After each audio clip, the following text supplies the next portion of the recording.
When we speak about Gandhi for the new era, पहले हमको अपनों से पूछना है. We have to ask ourselves, what is the new era? What do we even mean? Because a lot of times we talk about new as though somehow new automatically meant better. And a lot of times new does not necessarily mean better. तो जब हम बात कर रहे हैं Gandhi ji for the new era, तो कौन सी era के बारे में बात कर रहे हैं? It was Gandhiji himself who said so beautifully, what is the point of that fast speed that has no direction? What is the point of going so fast when we're moving in the wrong direction? And tragically, a lot of that which is new these days is moving in the wrong direction. So when we speak about this new era with Gandhiji's vision, let us ask ourselves really, what is that era? What does it mean? अगर सचमुच हम गांधी जी की teachings, Gandhi ji की philosophy, Gandhi ji की leadership, Gandhi ji की principles, if we're really going to take those in our lives and create together, co-create a new era, a new normal, what would it look like? Well, certainly it's not going to be just more of the same. Certainly it's not going to be just faster of the same, but it's going to be something different. And to me, if we take these principles into today, here's what this new era, new normal, that we all together will co-create, here's what it's going to look like. It's going to be an era, first of all, of nonviolence, obviously. You cannot speak about Gandhiji without having nonviolence be at the absolute core. But Gandhiji's teachings on nonviolence were not only on the most superficial level of let us not pick up guns, let us not throw missiles. Nonviolence for Gandhiji was not only a strategy for war, it was a strategy for life. Nonviolence was that with how we live every minute and every moment of our days, our relationships, our businesses. When he spoke about Swaraj, it wasn't just how do we get these Britishers off our backs and off our land. It was how can India, and through India, how can the world really step in to a whole new way of living? And so when we speak about nonviolence, it has to include, for example, being vegetarian. Gandhiji himself, I love Gandhiji's story of vegetarianism because, of course, he was raised in a vegetarian family. But then, of course, like any intellectual, well-educated, traveling abroad, mind of his own youth, he got convinced, chalo, let us try non-veg. But then, by his own understanding, by his own conviction, he realized, not just because it was what his parents said, not just because kisi ne kaha ki aise karna hai, but really understanding, thinking, he realized that vegetarianism was the only way to actually live a non-violent life for ourselves, for our planet, for all of those with whom we share this planet, all of the humans, all of the animals, all of Mother Earth, that same love and commitment for nonviolence had to run through every aspect of our life. So this new era that we speak about would be an era of vegetarianism, an era even of veganism. Gandhiji himself had sworn off milk. And those were in the days long before the industrialization of dairy.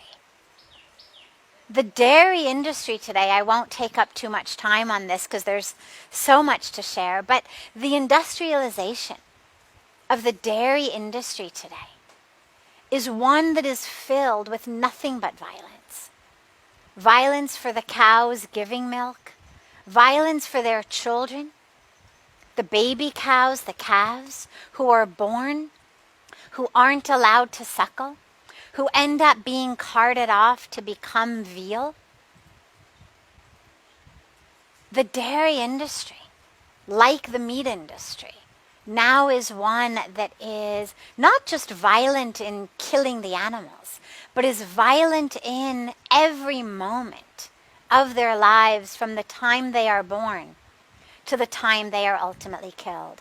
And it is one that is violent not only to the animals, but it's violent to our brothers and sisters with whom we share the planet. Animal agriculture, the meat industry, is one of the core fundamental greatest reasons for climate change, for environmental destruction, for world hunger, for water shortages.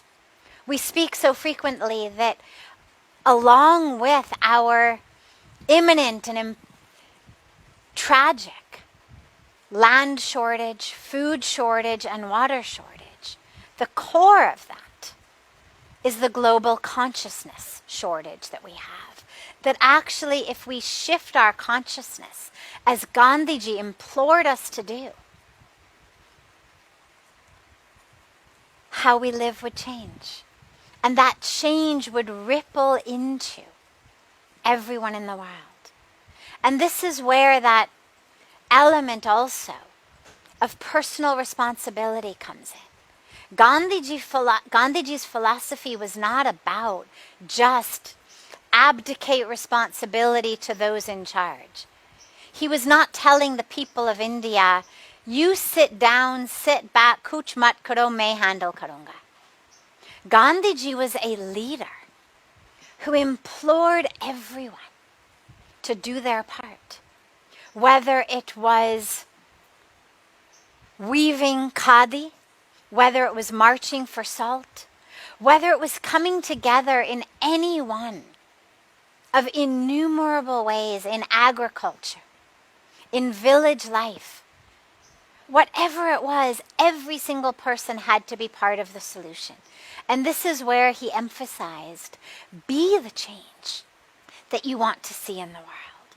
So when we speak about equality, when we speak about peace, when we speak about protection of the environment, when we speak about ending climate change, when we speak about ending world hunger or taking care of our air, our soil, our water, Gandhiji emphasized this is not someone else's responsibility. Every one of us must stand up and be that change, which means how we eat, being vegetarian, being vegan, how we live. Gandhiji was, I don't want to say anti-industry and anti-development, but he certainly was vehemently pro a simple life, vehemently pro living simply so that others may simply live. In fact, he said, industrialism is, I am afraid, going to be a curse for mankind. And yet, he was aware, as everyone is aware, that we cannot rewind time. We cannot rewind history. We cannot uninvent factories, production. Today we speak about we cannot uninvent smartphones and social media and technology that is taking over our lives in different ways. But somewhere along the line, we have to ask ourselves, are these tools in our hands to help us live more conscious, more productive, in a way that helps all, more equal lives? Or have they become the masters and we've become the slaves? Has the Industrial Revolution become the master and we've become the victims? Today we ask ourselves, has the technological revolution, have smartphones, have social media become the masters and we've become the slaves? The same way that Gandhiji spoke about industrialization, those same teachings apply so much today. We have to ask ourselves, what are we getting and what are we losing? Yes, development is wonderful. Yes, progress is wonderful. Yes, technology is wonderful. But at what cost? And where do we draw the line? And Gandhiji gave us those teachings so beautifully. He said, there is always enough for everyone's need and never enough for anyone's greed. And from industrialization to technology to so much that we're seeing today, it continues in this thread of me, of separation. So much of industrialism, so much of development, so much of what we call, quote unquote, progress, आगे बढ़ना, is actually rooted upon exploitation of the poor, exploitation of women, suppression, oppression of the rights of others, so that we, my company, my business, my industry, may make more and more money, may produce more and more, or so that I, as the consumer, may buy more and more, cheaper. है ना, मन मांगे more. Gandhiji asked us, at what cost? At what cost is that more? Through that, he helped the people of India understand we were a slave to the colonizers. And today, we may not be a slave to the British colonizers, but we are still even more slaves to the businesses, the industries, the concepts of development that have colonized our minds, that have colonized our hearts, that have colonized our lives, so that we are in a situation where we have to work harder and harder to make more and more money, to buy more and more things that just harm the environment more and more. Gandhiji was an avid environmentalist. In those days, he didn't have to speak about it the way we speak about it today. People weren't talking about climate change and deforestation the way they are today. But his core message of simplicity, of village life, of Swaraj, not just India ruling itself, but every one of us ruling our own desires, our own temptations. That teaching is one that actually today is so essential.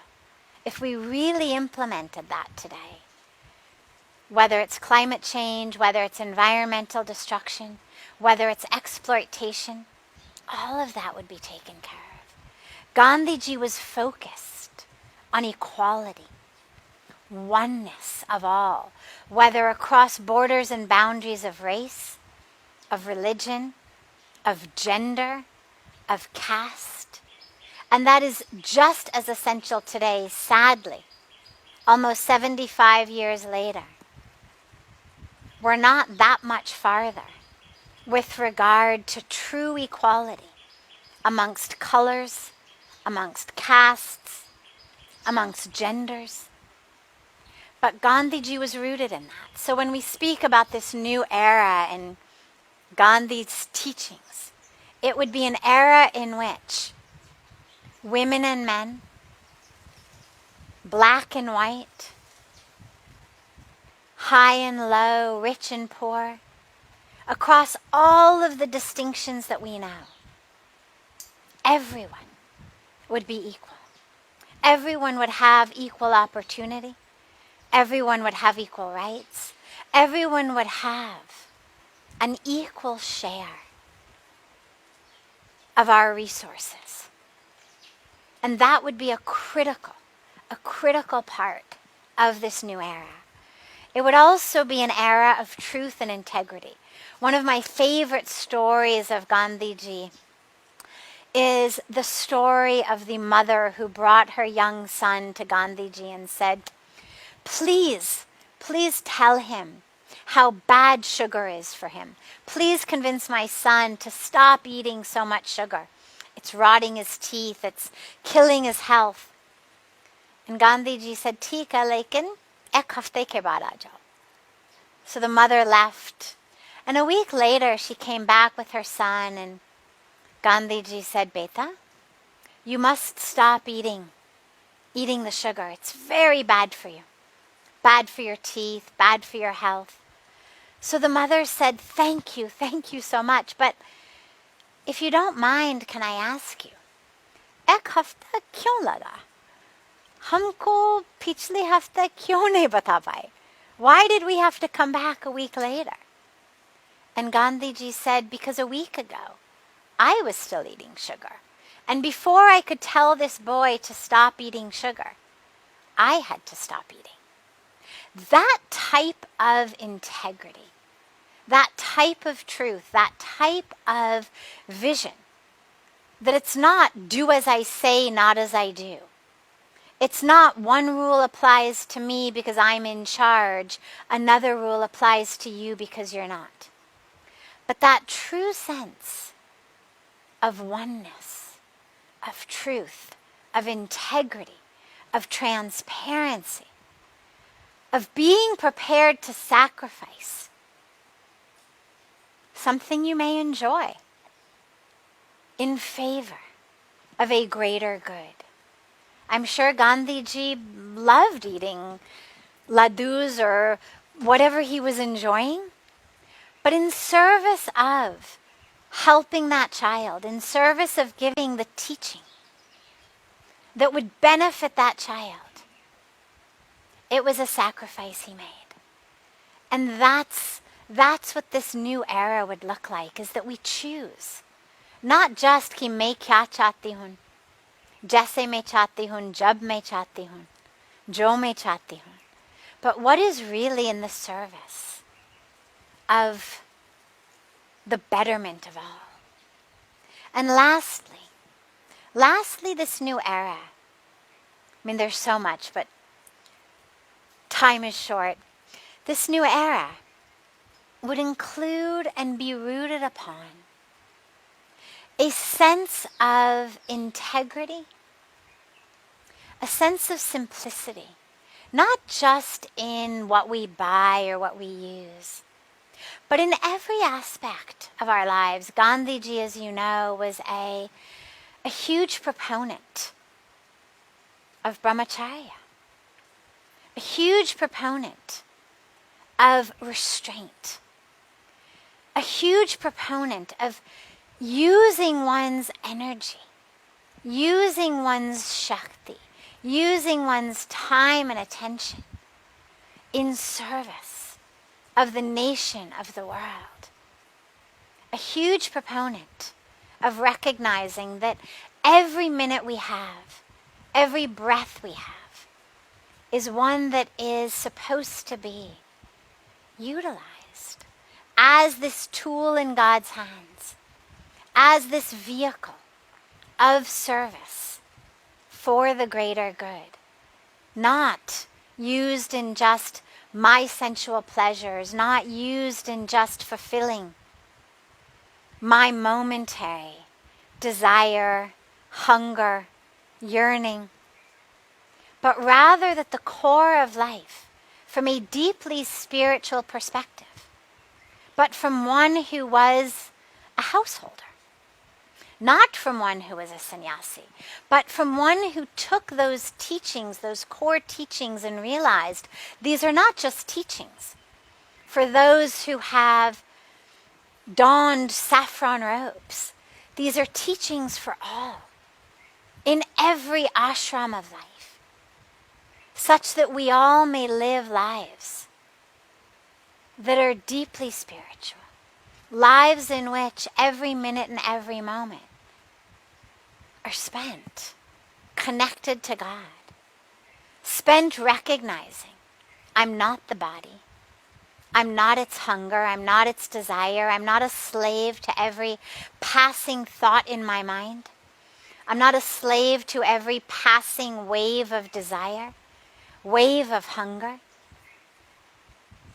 whether through fasting, whether through abstinence, whether through all of his ways of living, that we're spiritual sadhana in the service of the nation, in the service of the world, in the service of truth. He gave us all a blueprint for how to live. That it's not about you have to leave the world.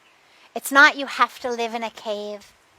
It's not you have to renounce the world as the world. You just have to renounce that slavery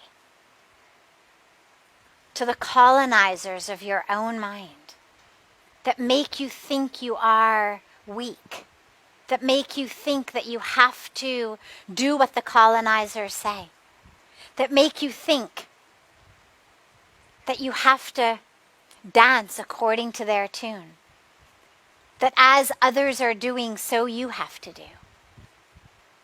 Gandhi was the one who showed the way of courage, courage of truth, courage of knowing one's truth, of allowing that divine wisdom to flow through him.